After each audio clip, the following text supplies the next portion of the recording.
Welcome back, guys. So what is wealth? And how do you build a status as wealthy? Nowadays, it seems everyone wants the nice house, the flashy cars, and so much more.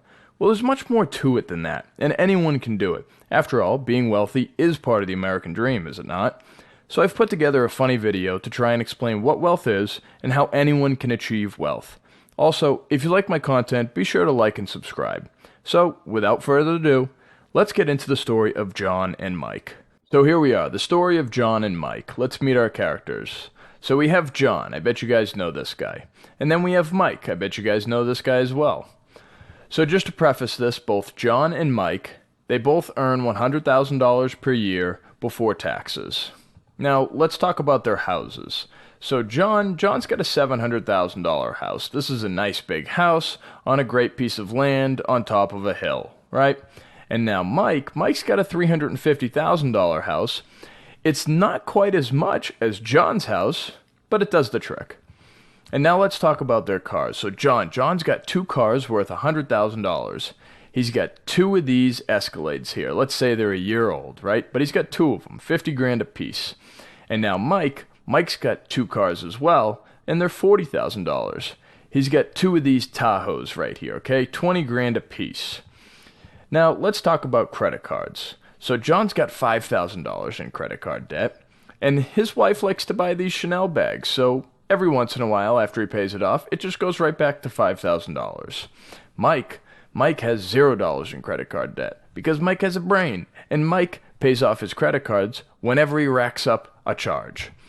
And now student loans. Well, John still owes 20 grand in student loans because John wanted to go out of state. He wanted to go to Florida State and party.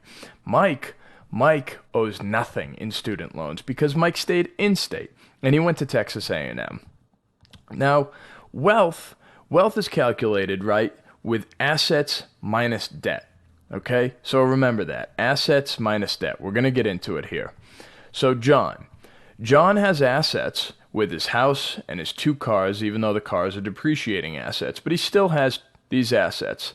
The house is $700,000, the two cars are $100,000, totaling assets to $800,000. Now John's debts, John's got his house, he still owes $350 grand on it.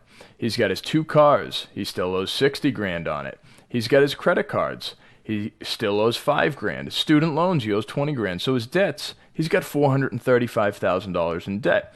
So back to our formula, $800,000 minus $435,000 is $365,000 in net worth, right? So his assets are $800 grand minus his debts. So he's got a $365,000 worth. And now Mike's got assets as well. He's got the $350,000 house, and he's got the two cars for $40 grand. So his assets are $390,000. Now his debts, Mike doesn't owe anyone anything, right? So he's got the assets for $390,000 minus nothing because Mike owes no one anything. So he's got a $390,000 worth. So let's take a look, right? So John's worth is $365,000, but he still has debts to pay. He still has $435,000 in debts to pay. He invests little to no money, and he's still paying off debt 10 years into the future. Mike has a worth of $390,000. Mike has zero debt. Mike invests 50% of his earnings and enjoys life. So technically it would be $50,000 because he makes $100 grand. But he's a millionaire within 10 years because he's able to invest, and he still does whatever he wants in his life because he has financial freedom. So be like Mike, right? You want to be like Mike in this situation. Now, how do we build wealth? How do we get to be like Mike? Mike was a millionaire. Mike had his house. Mike probably went on and invested into all these stocks, real estate, whatever, and his wealth, his net income probably increased. His net worth definitely increased.